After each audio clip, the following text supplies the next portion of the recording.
మీ మోకాల నొప్పులకు ఎటువంటి సర్జరీ లేకుండా ఎపియాన్ పెయిన్ క్లినిక్ అందిస్తున్న అత్యాధునిక చికిత్స. నమస్తే.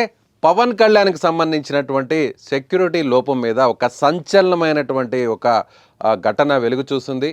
ఇటీవల ఆయన మన్యం జిల్లాలో పర్యటించారు. దాదాపుగా కొన్ని రోజులు 2-3 రోజులు అక్కడ పర్యటించి ఉత్తరాంధ్ర అంతా కూడా ఆయన పర్యటించారు. ఏజెన్సీ ప్రాంతంలో గిరిజనులతో మమేకమయ్యారు. అక్కడ రోడ్ల నిర్మాణానికి సంబంధించినటువంటి కొత్త రోడ్లను ఏర్పాటు చేసిన తర్వాత వాటిని ఓపెన్ చేయడం కోసం అక్కడికి పవన్ కళ్యాణ్ వెళ్ళారు.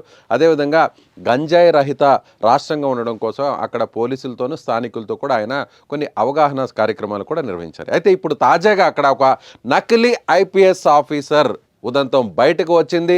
విజయనగరం జిల్లాకు చెందిన సూర్యప్రకాష్ అనేటువంటి ఒక వ్యక్తి ఐపీఎస్ ఆఫీసర్ పోలీసు వేషంలో చూస్తే అతన్ని మీరు ఎవరు ఇతను నకిలీ ఐపీఎస్ ఆఫీసర్ అనుకోరు, ఎలా ఉంటారో కూడా మీకు ఒకసారి చూపించే ప్రయత్నం చేపిస్తాను. సిద్ధం ఈ వ్యక్తి చూద్దాం.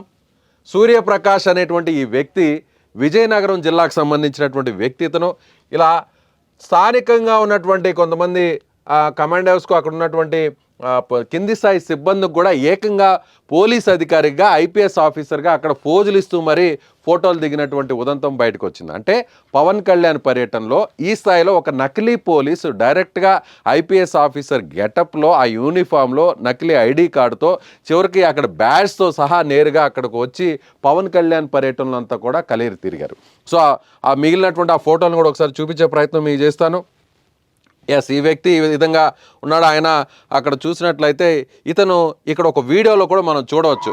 ఇట్లా ముందుకు వెళ్తున్నాడు కదా, ఇలా ముందు పాస్ అవుతున్నటువంటి ఆ వ్యక్తే ఈ నకిలీ ఐపీఎస్ ఆఫీసర్. ఇక్కడ మనం చూడవచ్చు ఈ వ్యక్తే సూర్యప్రకాష్ అనేటువంటి ఈ వ్యక్తి ఏకంగా పవన్ కళ్యాణ్కి సంబంధించినటువంటి కార్యక్రమంలో ఇలా మొత్తం అంతా అక్కడ జరిగినటువంటి ఆ ప్రాంతంలో అలా కలిగి తిరుగుతున్నటువంటి దృశ్యాలు బయటికి వచ్చాయి. సోషల్ మీడియాలో కూడా కొంతమంది పోస్ట్ చేశారు.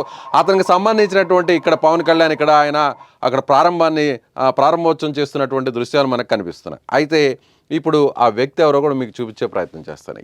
ఈ వ్యక్తి సూర్యప్రకాష్ అనేటువంటి ఇతను ఏకంగా ఐపీఎస్ ఆఫీసర్ గెటప్లోనే పవన్ కళ్యాణ్ ఏకంగా డిప్యూటీ సీఎం పర్యటనలో ఆయన పోలీస్ ఆఫీసర్ గెటప్లో అక్కడ తిరగడం అనేది ఇప్పుడు సంచలనంగా మారింది.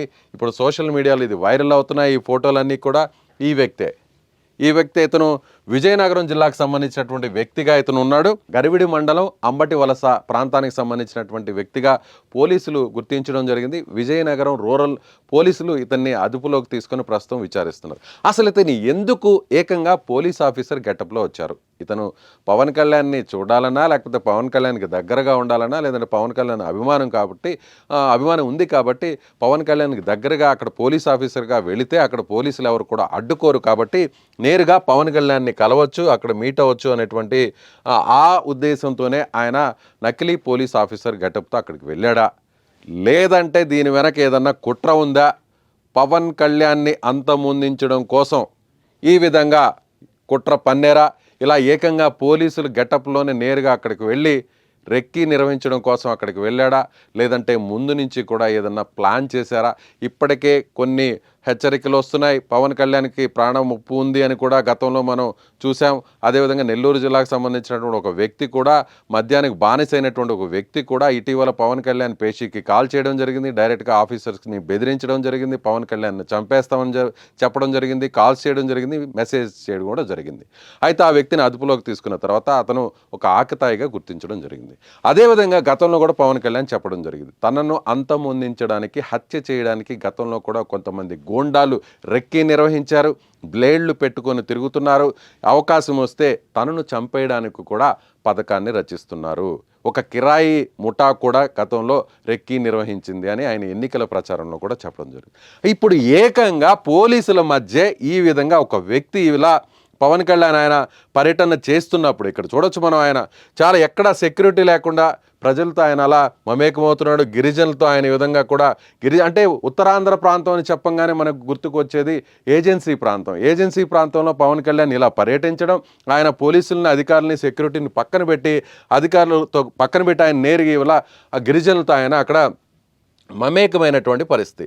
సో గంజాయి రహిత ప్రాంతంగా ఏపీ ఉండాలి అనేటువంటి నినాదంతో అక్కడ పోలీసులతో కూడా ఆయన కలిసినటువంటి పరిస్థితి. సో ఇలా పోలీసులు ఇంతమంది ఐపీఎస్ ఆఫీసర్లు, ఇంతమంది సెక్యూరిటీ అక్కడ ఉంటే, అందులోనూ టైట్ సెక్యూరిటీ మధ్య ఇలా ఒక వ్యక్తి నేరుగా పవన్ కళ్యాణ్ పర్యటనలో నకిలీ పోలీస్ ఆఫీసర్గా అక్కడ కలియదిరగడం ఎంతవరకు ఇది కరెక్టో చూడాలి. సో ఈ విధంగా అతను ఏకంగా ఫోజులు కూడా ఇచ్చేశాడు ఫోటోలకి, కింది స్థాయి సిబ్బందికి. ఇలా ఒక వ్యక్తి ఈ విధంగా ఏజెన్సీ ప్రాంతంలో, అందులోనూ నక్సల్ ప్రభావిత ప్రాంతంలోనూ, మావోయిస్టు ప్రభావిత ప్రాంతంలోనూ, దానికి ఆనుకొని ఉండేటువంటి ప్రాంతమే ఛత్తీస్గఢ్ ప్రాంతం. ఇప్పటికే గతంలో ఎన్కౌంటర్లు జరిగినటువంటి పరిస్థితులు మనం చూసాం. అదేవిధంగా మావోయిస్టు కాల్పుల్లో పోలీసులు చనిపోయినటువంటి ఉదంతాలు కూడా ఇటీవల మనం చూసాం ఈ ఏజెన్సీ ప్రాంతంలో, ఛత్తీస్గఢ్ ప్రాంతంలో. అలాంటి ప్రాంతంలో, గంజాయి పండించేటువంటి ప్రాంతంలో, నక్సల్ మావోయిస్టు ప్రభావిత ప్రాంతాల్లో ఒక పోలీస్ వేషధారంలోనే ఒక నకిలీ పోలీస్ ఐపీఎస్ ఆఫీసర్ ఈ విధంగా పవన్ కళ్యాణ్ పర్యటనలో కలియ తిరగడం అనేది ఇప్పుడు సంచలనంగా మారింది. సో ఇతను ఎందుకు ఈ విధంగా అక్కడ ఆ విధంగా పాల్గొన్నాడు, ఎందుకు అక్కడ కలియ తిరిగాడు, ఏకంగా పోలీస్ ఆఫీసర్గా ఎందుకు డ్రెస్ వేసుకొని వచ్చి మరి అక్కడ తిరిగాడు అనేది కూడా ఇప్పుడు పోలీసు విచారణలో బయటపడనుంది. ఏదేమైనా పవన్ కళ్యాణ్కు పోలీస్ సెక్యూరిటీని మరింత పెంచాల్సినటువంటి అవసరం ఉంది. అదేవిధంగా జాతీయ స్థాయి భద్రతను కూడా ఆయనకు కల్పించాల్సినటువంటి అవసరం ఉంది. సో మీరేమనుకుంటున్నారు?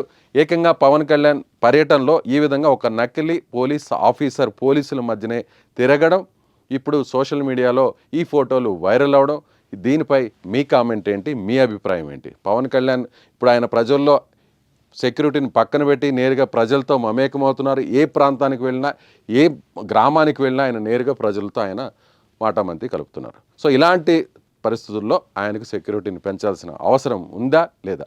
మీరేమనుకుంటున్నారో కామెంట్ చేయండి.